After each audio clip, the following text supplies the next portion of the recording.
महाराष्ट्र की भक्त हुई श्री जनाबाई। ऐसा सुंदर ठाकुर जी के प्रति भाव रखती थी। आप आषाढ़ की एकादशी के दिन अपने माता पिता के साथ गई पंढरपुर। आषाढ़ की एकादशी सबसे ज्यादा भीड़ होती है पंढरपुर में, और जानबूझ करके भीड़ में अपने माता पिता का हाथ छोड़ दिया ताकि मैं खो जाऊं। कैसी भक्त हैं छोटी सी जनाबाई। माता पिता तो व्याकुल हो गए, कहां गई हमारी जना, कहां गई। और जैसे ही माता पिता खोए, जनाबाई नाचने लगी, अब मैं अकेली हूं, अब मैं विट्ठल को पाऊंगी। छोटी सी 9 साल की 8 साल की जनाबाई भीड़ में 3 दिन तक ढूंढते रहे माता पिता, जनाबाई मिली नहीं, इतनी भीड़, माता पिता छोड़ के चले गए। लेकिन जनाबाई बड़ी प्रसन्न थी। मुझे बहुत अच्छा लगता है, पंडरीनाथ भगवान के कितने भी भक्त हैं, हमारे विट्ठल भगवान ऐसे खड़े हैं। कभी जाइए महाराष्ट्र में, दर्शन कीजिएगा, बहुत सुंदर ठाकुर जी हैं। एकमात्र ऐसा मंदिर है भारत में जहां प्रत्येक दर्शनार्थी को गर्भगृह में जाके ठाकुर जी को अंक में लगाने का, अंक में भरने का अधिकार है। सब ठाकुर जी को गले लगा सकते हैं।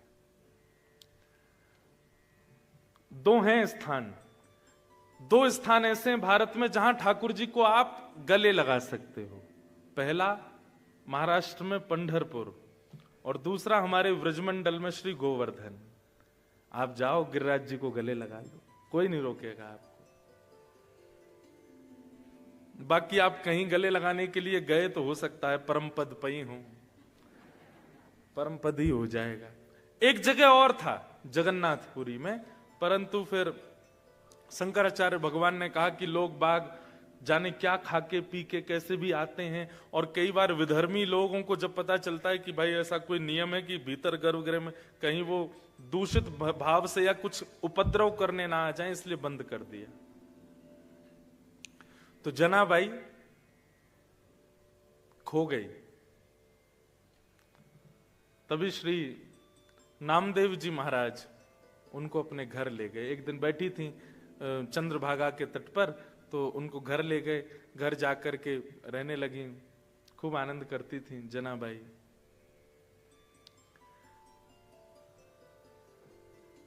नामदेव जी महाराज जब कीर्तन करते थे तो सारे वैष्णव नाचते थे,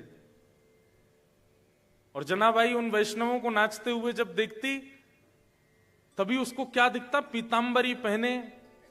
आहा, कैसे हैं पंडरीनाथ, सुंदर ते ध्यान उभे बिटेवरी। कोई महाराष्ट्र का बैठा है क्या यहाँ पर? है? बैठे हैं, मराठी आती है। पंढरपुर से? कौन है आप? पंढरपुर से? अरे कर कटावरी थे बुनिया, सुंदर ते ध्यान उभे बिटेवरी, सुंदर ते ध्यान। हमारा बहुत मन लगता है पंढरपुर में, इतने प्यारे ठाकुर जी हैं।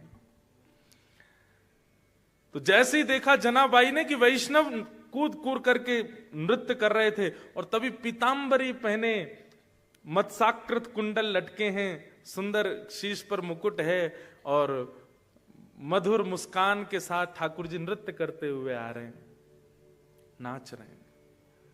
जनाबाई को नित्य दर्शन होता था श्री पंडरीनाथ जी का कीर्तन में। जनाबाई कभी मंदिर नहीं जाती थी। सब लोग बोलते थे, ए जना तू मंदिर क्यों नहीं जाती? बोले, मैं क्यों जाऊं, रात में कीर्तन होता है, विट्ठल यहीं आ जाता है, मैं यहीं देख लेती हूं उसको। सब लोग बच्ची जान करके सोचते थे कि जना ऐसे ही बोलती है। लेकिन एक दिन एकादशी थी, एकादशी के दिन भयंकर भीड़ होती है पंढरपुर में, और पूरे दिन ठाकुर जी खड़े थे सुबह से रात्रि तक। आज जनाबाई मन में सोच रही थी, आज कीर्तन में पंडरीनाथ नहीं आने चाहिए। क्यों? बहुत थके हुए हैं, यहां आएंगे नृत्य करेंगे और थक जाएंगे। लेकिन ठाकुर जी आ गए। तो जैसे ही ठाकुर जी आए तो जना दौड़ी दौड़ी गई, नामदेव जी से बोली, कीर्तन बंद कर दो। नामदेव जी बोले, क्यों? पंडरीनाथ आ गए, बहुत थके हुए, आप कीर्तन करोगे तो वो नाचेंगे, और वो नाचे तो उनको दर्द होगा पैर में, थक रहे हैं बहुत ज्यादा। सब बोले ये ऐसी बोलती है, चल बैठ जा। लोगों के पास गई, नाचो मत, तुम नाचोगे तो पंडरीनाथ भी नाचेंगे, उनके पैर में दर्द हो जाएगा। लेकिन किसी ने जनाबाई की बात नहीं मानी। जब कीर्तन विश्राम हुआ, दूर बैठी जना जोर जोर से रोने लगी। अरे कोई जाके मंदिर में पुजारियों को बोल दो घी की मालिश कर दें, पैर में इत्र लगा दें, आज पंडरीनाथ बहुत थक गए हैं। लेकिन जना की बात कौन समझे। अर्धरात्रि का समय, जना रोते रोते रोते सोच रही है आज मेरे पंडरीनाथ विट्ठल के पैरों में दर्द हो रहा होगा। तभी देखते हैं कि द्वार पर साक्षात पंडरीनाथ आ गए और जनाबाई के सामने आकर के अपने दोनों पैर उसकी गोद में रख दिए। बोले ले दबा पैर, बहुत रो रही है सुबह से, दबा ले, जितनी मेरी थकान सब दूर कर दे। और जनाबाई ने ठाकुर जी के चरण, मुझे इतनी प्रिय लगती है जनाबाई के बाद। ये सब कहां से प्रकट हुए हैं? ये नवदा भक्ति जिनके चित्त में है वहीं से प्रकट हुए हैं।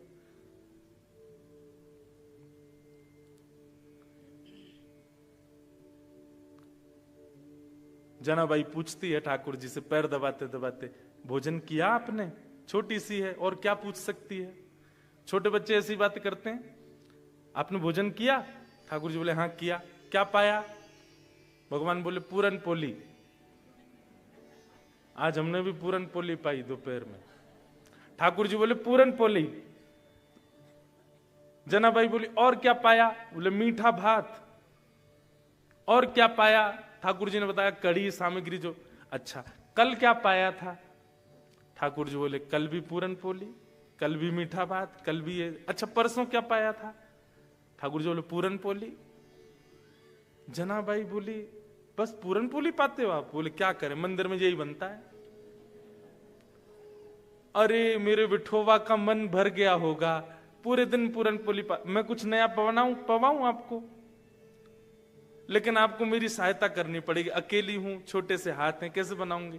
ठाकुर जी बोले बताओ क्या करना। ऊपर से जाओ कंडे ले आओ, गोबर के उपले होते हैं ना। ठाकुर जी गए, उपले लेकर के आए, कंडा चेताया, चूल्हा जलाया, और ठाकुर जी बैठे हैं, जना की ओर देख रहे हैं। देखो बंधुओं, भक्ति का स्वरूप कैसा होना चाहिए। आप ठाकुर जी के पीछे पीछे ना चलो, ठाकुर जी आपके पीछे पीछे चले।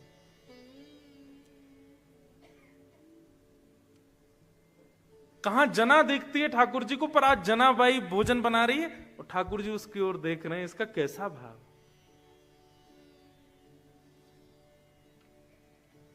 ऐसी जनाबाई किसने नहीं गाया ठाकुर जी को। और वही गायन, वही भक्ति का भाव जब शब्दों में परिवर्तित हो जाता है, वही वंदन भक्ति है।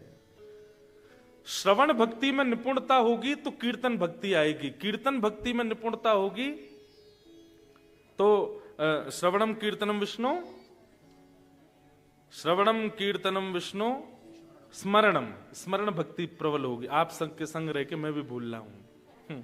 श्रवणम कीर्तनम विष्णु स्मरणम, और फिर स्मरण अगर श्रेष्ठ होगा तो पाद सेवनम। ये बात याद रखिएगा, जिसने कभी लीला चिंतन नहीं किया वो सेवा अच्छे से नहीं कर पाएगा। इसलिए हमारी प्रार्थना है कथाएं सुना कीजिए, और कथाओं में जो लीलाएं सुनाई जाती हैं उन लीलाओं को सुना कीजिए, उसके बाद ठाकुर जी की सेवा किया कीजिए। आप केवल उनको ड्रेसअप नहीं करते हैं, आप केवल उनको सुंदर नहीं सजाना है, यहां ये लगा दें, यहां ये लगा दें, इससे अच्छे लगेंगे, उनका डेकोरेशन नहीं है ठाकुर जी। वो एक लीला प्रकट होनी चाहिए वहां पर, और वो लीला सुन के ही होगा। स्मरण भक्ति के बाद ही पाद सेवन है, और पाद सेवन के बाद अर्चनम, और अर्चनम में निपुणता जब होगी तब होगा वंदनम। आप शब्द प्रकट कर ही नहीं पाओगे अगर ये बाकी की भक्तियां निपुणता से आपके पास नहीं आई तो।